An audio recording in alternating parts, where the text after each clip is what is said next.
সচিবের কথোপকথন নিয়ে তোলপাড়। অর্থ লেনদেনের অভিযোগ ভিত্তিহীন বললেন মোখলেছুর। তদন্তে 3 উপদেষ্টার কমিটি। বিএনপিকে দিয়ে শনিবার তৃতীয় দফা সংলাপ শুরু করছে অন্তর্বর্তী সরকার। সংস্কার কমিশনের 5টির পূর্ণাঙ্গ তালিকা চূড়ান্ত। আয়নাঘরে প্রমাণ পেয়েছে গুম কমিশন। জমা পড়া 400 অভিযোগের বেশিরভাগই র্যাব, ডিজিএফআই, ডিবি ও সিটিটিসির বিরুদ্ধে। সাইবার সিকিউরিটি অ্যাক্ট বাতিলে সিদ্ধান্ত নিয়েছে সরকার, জানালেন আইন উপদেষ্টা। সব কালাকানুন থেকে দেশকে মুক্ত করার অঙ্গীকার। সরকারের চাপে ও আন্দোলনের সময় ছাত্র জনতার পক্ষে কাজ করেছে বিজিবি, দাবি মহাপরিচালকের। সীমান্তে পিচ না দেখানোর প্রত্যয়। এবং ফ্যাসিবাদকে পুনর্বাসনের সুযোগ নয়, হুঁশিয়ারি রিজভির। আওয়ামী দোসরদের না সরালে সুষ্ঠু নির্বাচন কঠিন হবে বললেন জয়নুল।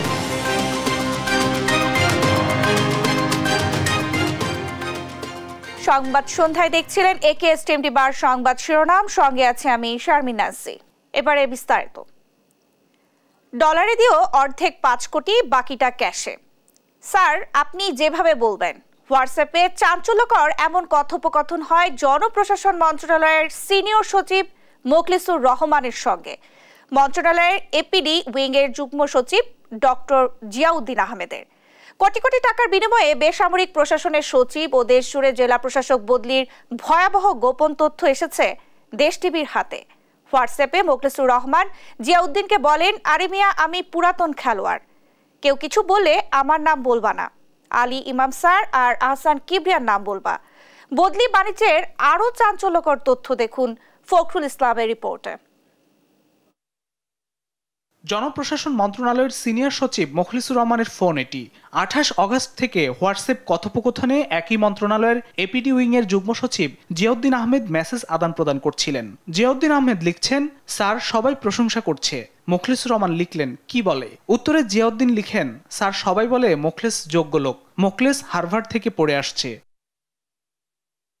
বদলি বাণিজ্য নিয়ে মেসেজে জনপ্রশাসন সচিব মোখলেছুর রহমান যুগ্ম সচিব জিয়াউদ্দিনকে লিখেন, আমার তেমন দরকার নেই, 5 কোটি হলেই হবে। জিয়াউদ্দিন বলছেন, স্যার আপনার জন্য 10 কোটি রাখব। সচিব মোখলেছুর রহমান লিখেন, আচ্ছা ঠিক আছে, তোমার যেটা ভালো মনে হয়। টাকা পয়সার প্রতি তেমন লোভ নাই আমার। গোয়েন্দাদের ইঙ্গিত করে বলছেন, গিরগিটিগুলোর দিকে খেয়াল রাখো। মোখলেছুর রহমান আবারও বলেন, ডলারে দিও অর্ধেক 5 কোটি, বাকিটা ক্যাশ দিও আমার লোকের কাছে। জিয়াউদ্দিন উত্তরে বলেন, স্যার আপনি যেভাবে বলবেন। মোখলেছুর রহমান লিখেন, হোয়াটসঅ্যাপ তো, প্রবলেম নাই। জিয়াউদ্দিন উত্তরে বলেন, না স্যার, হাসিনাই পারে নাই, আর এখন তো গোয়েন্দাগুলো দুর্বল হয়ে আছে। কথোপকথনে মোখলেছুর রহমান লিখেন, পারলে 5 কোটি আগে দিও, গোপনে টাইপ করাই নিয়ে আইসো, আমি পাশ করাইয়া দিব। ওদের মধ্য থেকে 3-4 জনকে রাখো। উত্তরে জিয়াউদ্দিন লিখেন, জি স্যার, ফরিদা, সাইফুল, আফরোজা আর তানভীরকে রাখছি। ওপাশ থেকে সচিব মোখলেছুর রহমান জিয়াউদ্দিনকে লেখেন, খুব ভোরে গোপনে আইসো। 1 সেপ্টেম্বর মেসেজে জিয়াউদ্দিন লিখেন, স্যার সব রেডি। মোখলেছুর রহমান উত্তরে বলেন, very good, clear all payment 5 September. I will do their go ASAP, probably on 9 and 10 September. আরেক মেসেজে সচিব মোখলেছুর রহমান এপিডি সম্পর্কে জিয়াউদ্দিনকে লিখেন, তুমি ওরে নিয়ে টেনশন কইরো না, ওরে সিস্টেমে ফেলে দিব। আর কেউ কিছু বললে আমার নাম বলবা না, আলী ইমাম স্যার আর আহসান কিবরিয়ার নাম বলবা। বলবা যে ওনারা সবকিছু ঠিকঠাক করে, ডিসিও ওনারা বানাবে, কারণ পোলাপাইন ওনাদের কাছে পৌঁছাইতে পারবে না। উত্তরে জিয়াউদ্দিন বলে, আকমল স্যারকে হাতে রাখবেন, একটু সাপোর্ট দরকার। মোখলেছুর রহমান প্রতি উত্তরে লেখেন, ঠিক আছে, তুমি এগুলো নিয়ে ভেবো না, আরে মিয়া আমি পুরাতন খেলোয়াড়, তোমরা তোমাদের কাজ করো। আরেক কথোপকথনে মোখলেছুর রহমান জিয়াউদ্দিনকে লিখেন, আপনি স্যার আমার আর আজমের উপর আস্থা রাখেন। জিয়াউদ্দিন সচিব মোখলেছুর রহমানকে মেসেজে বলে, স্যার প্রতিবেশীরা 50-52টা চায়, ওদের এটা দিতে হবে, নইলে ঝামেলা হবে। ওরা 200 দিবে। ওরা তো জানতে চাইছে এটা কোথায় নিবেন, সিঙ্গাপুর নাকি থাইল্যান্ডে নিবেন, মুড অফ পেমেন্ট কি হবে। উত্তরে মোখলেছুর রহমান বলেন, তুমি আর আজম ঠিক করে নাও। চাঞ্চল্যকর এই কথোপকথনের সত্যতার বিষয়ে ফোনে জনপ্রশাসন সচিব মোখলেছুর রহমানের সাথে যোগাযোগের চেষ্টা করেও পাওয়া যায়নি।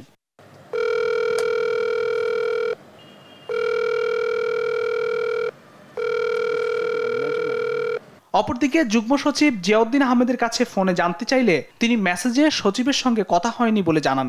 বিষয়টিকে এআই এর তৈরি বলে চাপা দেওয়ার চেষ্টা করেন। জিয়াউদ্দিন স্যার বলছেন, কি বলছি সচিবের সাথে আমাদের মানে আমি তো জয়েন্ট সেক্রেটারি, ওনার সাথে কথা হয় খুবই লিমিটেড, দেখাই হয় না। ভাই ভাই ভাই ভাই ভাই আর কথা বলবোই না।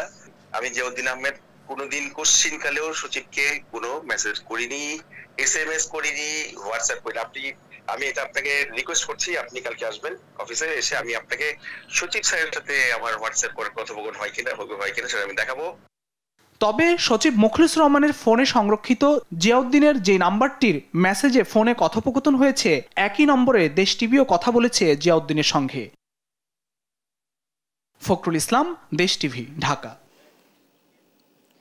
ডিসি নিয়োগ নিয়ে অর্থ লেনদেনের প্রতিবেদনকে ভিত্তিহীন দাবি করেছেন জনপ্রশাসন সচিব মোখলেসুর রহমান। বৃহস্পতিবার সচিবালয়ে ডিসি নিয়োগ নিয়ে তার অর্থ লেনদেনের খবর প্রকাশের বিষয়ে ব্রিফিংয়ে এ দাবি করেন তিনি। মোখলেসুর রহমান বলেন, দায়িত্ব থাকা পর্যন্ত কাজ চালিয়ে যেতে চান তিনি। ডিসি নিয়োগ নিয়ে গণমাধ্যমে যে খবর বের হয়েছে তার সত্যতা নেই। মোখলেসুর রহমান দাবি করেন, ফোনের যে স্ক্রিনশট বের হয়েছে সেটি তার ফোনের নয়। অভিযোগটা যিনি করেছেন এই অভিযোগকারী আমার কাছে কোনো বিবেচনায় নাই এবং এই অভিযোগকারী আমি মূল্যহীন মনে করি। It's a fake news. এই ভুয়া লোক তাকে তার বিরুদ্ধে আইনানুগ ব্যবস্থা নেওয়ার জন্য স্বরাষ্ট্র সচিবকে লেখা হয়েছে, যাতে তারা মেবি একদিন দুই দিনের মধ্যে যখন আমরা নিউজ করতে পারবেন হি উইল বি অ্যারেস্টেড এবং রিমান্ডে তার চলে যাবে। ডিসি নিয়োগ ও বদলি নিয়ে অর্থ লেনদেনের অভিযোগ তদন্ত করবে সরকার। বিষয়টি নিয়ে উপদেষ্টা পরিষদের সভায় আলোচনা হয়েছে বলে জানিয়েছেন সমাজ কল্যাণ উপদেষ্টা শারমিনেস মুর্শিদ। তিনি জানান, ঘটনা তদন্তে স্বরাষ্ট্র, আইন ও ICT বিষয়ক উপদেষ্টার সমন্বয়ে কমিটি করা হয়েছে। একজন উচ্চপদস্থ কর্মকর্তাকে নিয়ে এরকম একটা কথা, এটার নাম প্রথমত এই কথাটা উঠলো কেন, এটার সূত্র কি, এটার কারণ কি, এটা তলিয়ে দেখতে হবে। আর আমরা তো সেই আগের অ্যানালগ যুগে নেই, সেই কারণে আমাদের বাড়তি কষ্টটা হচ্ছে যেটাই সোশ্যাল মিডিয়াতে আসে আমরা লাভ দিয়ে ধরে নিতে পারছি না যে এটাই সর্বস্ব সত্যি। সেহেতু আমাদেরকে এটাকে যাচাই করতে হয়। রাষ্ট্র সংস্কারের পদক্ষেপ নিয়ে রাজনৈতিক দলগুলোকে অবহিত করা এবং তাদের মতামত নিয়ে সংলাপ শুরু হচ্ছে শনিবার। প্রথম দিন দুপুরে প্রধান উপদেষ্টার সঙ্গে সংলাপে অংশ নেবে বিএনপি, জানালেন প্রধান উপদেষ্টার প্রেস সচিব শফিকুল আলম। সন্ধ্যায় ফরেন সার্ভিস একাডেমিতে উপদেষ্টা পরিষদের বৈঠক নিয়ে ব্রিফিংয়ে এই তথ্য জানান তিনি। সংস্কারের জন্য গঠিত 6 কমিশনের মধ্যে 5টির পূর্ণাঙ্গ তালিকা চূড়ান্ত জানিয়ে প্রেস সচিব বলেন, সবগুলো চূড়ান্ত করে দ্রুতই তালিকা প্রকাশ করা হবে। বৈঠকে ডিসি নিয়োগ ও বদলিতে জনপ্রশাসন মন্ত্রণালয়ের 2 সচিবের অর্থ লেনদেনের অভিযোগ তদন্তে কমিটি গঠন করা হয়। 6টা কমিশন আমরা কালকে বলেছিলাম যে 6টা কমিশন 2 থেকে 3 দিনের মধ্যে আমরা আশা করছিলাম যে 2 থেকে 3 দিনের মধ্যে এটা এদের ফাইনালাইজ হবে। তো আমরা আজকে যেটা জানতে পারলাম সেটা হচ্ছে 5টা কমিশন মোটামুটি ফাইনালাইজ, এটা জাস্ট ডিক্লারেশনটা বাকি। আর একটা কমিশনের 2-1 জনের নাম একটু বাকি আছে, এটাও আমরা আশা করছি 1-2 দিনের মধ্যে এটা ফাইনালাইজ হবে। পলিটিক্যাল পার্টিগুলোর সাথে আলাপটা শুরু হচ্ছে শনিবার 2:30টার সময়। প্রথম দিন বিএনপি থাকবে, এটুকু আমি বলতে পারি। এরপরে তো আরও বাংলাদেশের প্রধান কিছু পার্টিগুলো থাকবে। স্বৈরাচার শেখ হাসিনার আমলে আলোচিত আয়নাঘরের প্রমাণ পেয়েছে গুম কমিশন। তবে ঘটনাস্থল পরিদর্শনে গিয়ে কোনো ভুক্তভোগী বা বন্দীকে পায়নি তারা। কমিশনের 13 কার্যদিবসে 400 অভিযোগ পাওয়ার কথা জানিয়ে কমিশন প্রধান জানান, বেশিরভাগ অভিযোগই এসেছে র্যাব, ডিবি, সিটিটিসি, ডিজিএফ এর বিরুদ্ধে। অভিযুক্তদের কমিশনে তলব করা হবে বলেও জানান তিনি। এ বিষয়ে আরও জানাচ্ছেন নাফিয়া ফারজানা। আয়নাঘর শব্দটা যতটা সাদামাটা ততটাই রহস্যময়। শেখ হাসিনা সরকারের পতনের পর প্রকাশ্যে আসে স্বৈরাচারের বন্দিশালা। আওয়ামী লীগের শাসনামলে আলো বাতাসহীন কক্ষে আটকে রাখা হতো গুম হওয়া মানুষদের। প্রতিরক্ষা বাহিনীর কাউন্টার টেরোরিজম ইন্টেলিজেন্স ব্যুরো পরিচালিত গোপন আটক কেন্দ্রের নাম আয়নাঘর।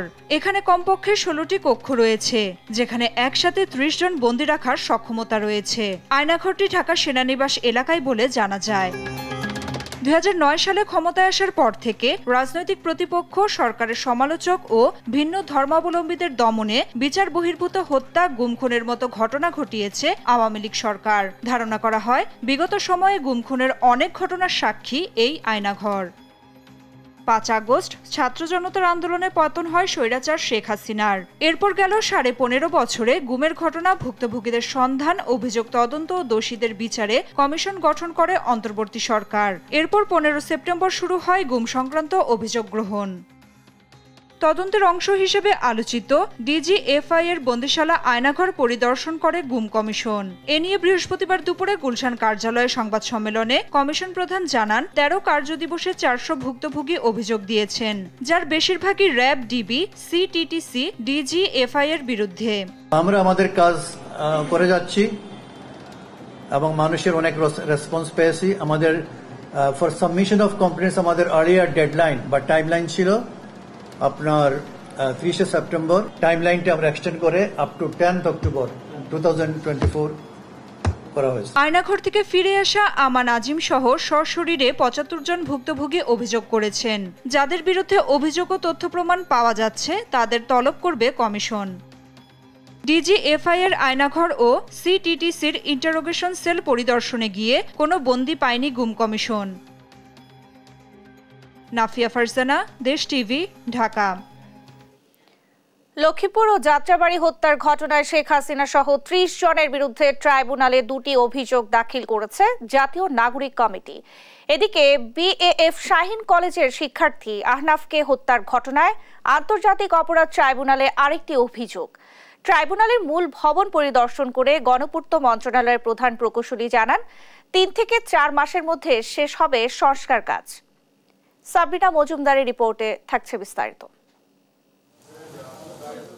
ছাত্র জনতার গণ অভ্যুত্থানে 18 জুলাই রাজধানীর যাত্রাবাড়িতে কলেজ শিক্ষার্থী সাকিব হাসান এবং 4 আগস্ট লক্ষ্মীপুরে ওসমান গনি হত্যার বিচার চেয়ে বুধবার শেখ হাসিনা সহ 30 জনকে আসামি করে আন্তর্জাতিক অপরাধ ট্রাইব্যুনালে আরও 2টি অভিযোগ দাখিল করেছে তাদের পরিবার। আইনি সহায়তা দিচ্ছে জাতীয় নাগরিক কমিটি। আমার সন্তানের মাথার ভিতরে পিছনে গুলিটা লাগছে, আর পিছনে ডাই সাইডে যে সিনা বরাবর গুলি লাগছে। মাথার গুলিটা একবার আমি আঙ্গুল দিচ্ছি, আঙ্গুলটা পুরো ঢুকে গেছে ভিতরে। আমার ছেলের তো কোনো অপরাধ ছিল না। আমার ছেলে ছাত্র মিছিলে গেছে, আমার ছেলের কি এটা অপরাধ? এই অপরাধে আমার ছেলে গুলি খেতে পারে, মরতে পারে।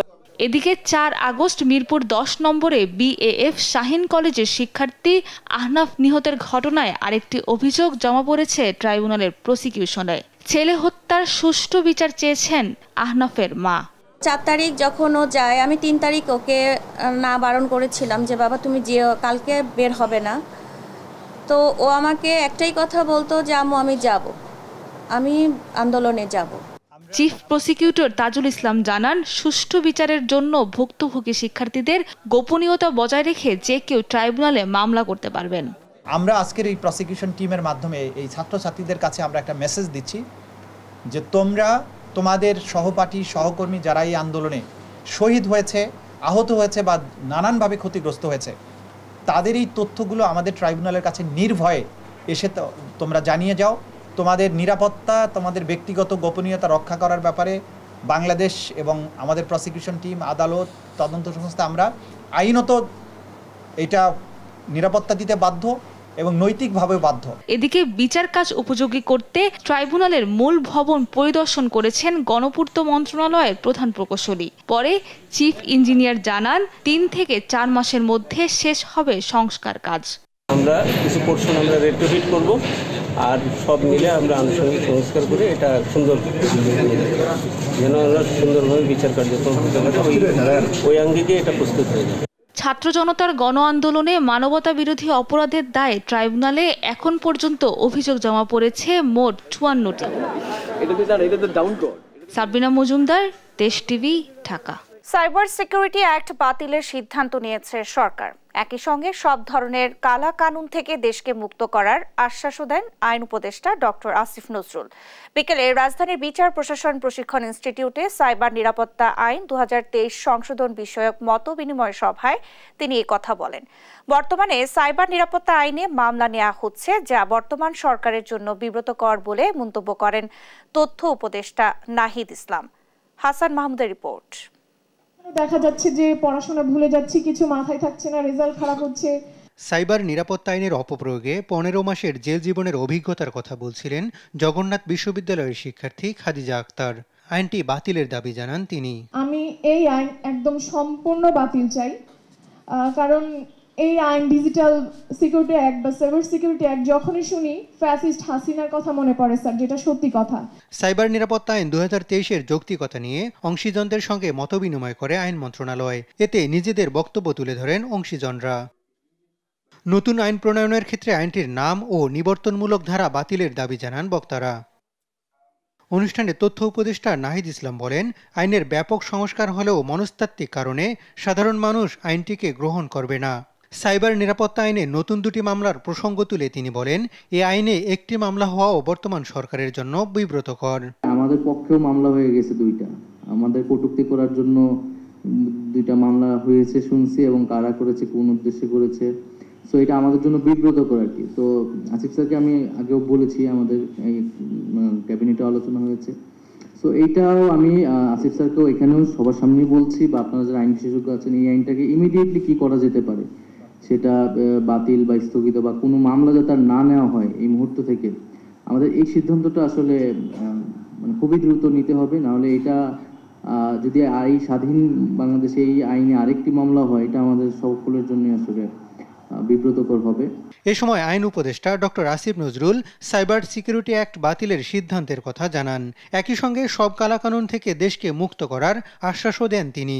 আমার মনে হয় অবশ্যই আমাদের ডিজিটাল সিকিউরিটি অ্যাক্ট বাতিল করা উচিত, সেদিকে আমরা যাব। পরবর্তীকালে যখন নতুন আইন হবে, এটার বেসিক অ্যাপ্রোচ থাকবে সাইবার সুরক্ষা দেওয়া এবং নাগরিককে সুরক্ষা দেওয়া বিশেষ করে, এবং সেখানে অবশ্যই আমরা নারী এবং শিশুদের ওনাদের স্পর্শকাতরতা বিবেচনা করে সমাজে, আমাদের মতো সমাজে ওনাদের জন্য স্পেশাল সিকিউরিটি রাখার ব্যবস্থা করব। তবে কতদিনের মধ্যে আইনটি বাতিল হবে এমন প্রশ্নে আইন উপদেষ্টা দ্রুত পদক্ষেপ নেওয়ার আশ্বাস দেন। হাসান মাহমুদ, দেশ টিভি, ঢাকা।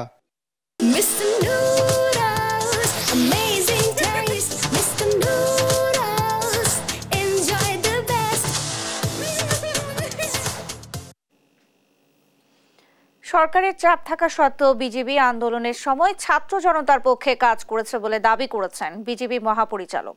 জানান, র্যাবের মতো নির্দেশনা দিলেও হেলিকপ্টার ব্যবহার করেননি তারা। এ সময় সাবেক স্বরাষ্ট্রমন্ত্রীর সীমান্ত পাড়ি দেওয়ার তথ্য বিজিবির কাছে ছিল না বলেও জানান বিজিবি মহাপরিচালক মেজর জেনারেল মোহাম্মদ আশরাফুজ্জামান সিদ্দিকী। দুর্গাপূজা ও সমসাময়িক বিষয় নিয়ে সাংবাদিকদের সাথে মত বিনিময়কালে এসব কথা বলেন তিনি। বলেন, সীমান্তের আর পিঠ দেখাবে না বিজেপি। আলিমুজ্জামান সাফওয়ানের রিপোর্ট। সরকারি আদেশ পালন করার মতো পরিস্থিতি দেখিয়ে অনেক কিছু আমরা ভিতরে করেছি। বৃহস্পতিবার দুপুরে আসন্ন দুর্গাপূজা ও সমসাময়িক বিষয় নিয়ে সাংবাদিকদের সাথে মতবিনিময় করেন বিজিবি মহাপরিচালক মেজর জেনারেল মোহাম্মদ আশরাফুজ্জামান সিদ্দিকী। এ সময় তিনি বলেন, একটি কুচক্রী মহল ছাত্র জনতার বিজয় নস্যাতে কাজ করছে। জানান, দুর্গাপূজাকে সামনে রেখে নিয়মিত রেকি করছে বিজিবি। পূজা মণ্ডপগুলো বিএপি থেকে দূরে আছে, সেগুলোতে বেস ক্যাম্প স্থাপন করছি। বিগত সরকারের উচ্চ পর্যায়ের 4 জন সহ বিভিন্ন স্তরের 22 জন নেতাকর্মীকে সীমান্ত এলাকা থেকে আটক করা হয়েছে বলেও জানান বিজিবি প্রধান। তবে সাবেক স্বরাষ্ট্রমন্ত্রী আসাদুজ্জামান খান কামালের সীমান্ত পাড়ি দেওয়ার বিষয়ে বিজিবি জানতো না বলেও জানান তিনি। আইসিপি দিয়ে হোক, অন্য দিক দিয়ে হোক, পালানোর চেষ্টা করছিল এমন 22 জন যারা বিভিন্ন ধরনের অপরাধের সাথে যুক্ত ছিল, তাদেরকে আটক করেছি। উনি কোন দিক দিয়ে গেলেন সেটা যদি যাওয়ার কোনো তথ্য পেতাম, অবশ্যই আমরা তাকে আটক করতাম। বিজিবি এখন স্বাধীনভাবে কাজ করে মন্তব্য করে তিনি বলেন, সীমান্তে আর পিঠ দেখাবে না বিজিবি। পিঠ দেখাবো না। আগে যেটা করতে হতো বিএসএফ এর সাথে এই ধরনের ঘটনায় আমার অনেক দিকের ক্লিয়ারেন্স নিয়ে হয়তো একটু তারপর কাজ করা লাগতো। এখন আমি নিজ উদ্যোগেই ডাইরেক্টিভ যেটা পেয়েছি কাজ করতে পারছি। সংবাদ সম্মেলনের এক পর্যায়ে ছাত্র আন্দোলনের প্রসঙ্গ টানেন বিজিবি প্রধান। বলেন, সরকারের অনেক সিদ্ধান্তের ভেতরেও তারা ছাত্র জনতার পক্ষে কাজ করেছিলেন। নির্দেশনা থাকলেও ব্যবহার করেননি হেলিকপ্টার। টাইম টু টাইম আগের স্বরাষ্ট্রমন্ত্রীর কাছে এবং রাষ্ট্রীয় পর্যায়ের নেতাদের কাছে কৈফিয়ত দিতে হয়েছে অসংখ্যবার। হেলিকপ্টার ব্যবহার করতে বলা হয়েছিল র্যাবের মতো, বিজিবির হেলিকপ্টার আন্দোলনের জন্য ব্যবহার করা হয়নি। এদিকে দুর্গাপূজার সার্বিক পরিস্থিতি নিয়ে সাংবাদিকদের সঙ্গে কথা বলেন কোস্টগার্ডের staff officer lieutenant commander Salman Siddiqui. উপকূলীয় এলাকায় 299টি পূজা মণ্ডপে সশস্ত্র বাহিনীর সঙ্গে কাজ করছে কোস্টগার্ড বলেও জানান তিনি। আলিমুজ্জামান সাফওয়ান, দেশ টিভি, ঢাকা। ফ্যাসিবাদকে আর রাজনৈতিক ও সামাজিক পুনর্বাসনের সুযোগ দেয়া যাবে না বললেন বিএনপির সিনিয়র যুগ্ম মহাসচিব রুহুল কবির রিজভী।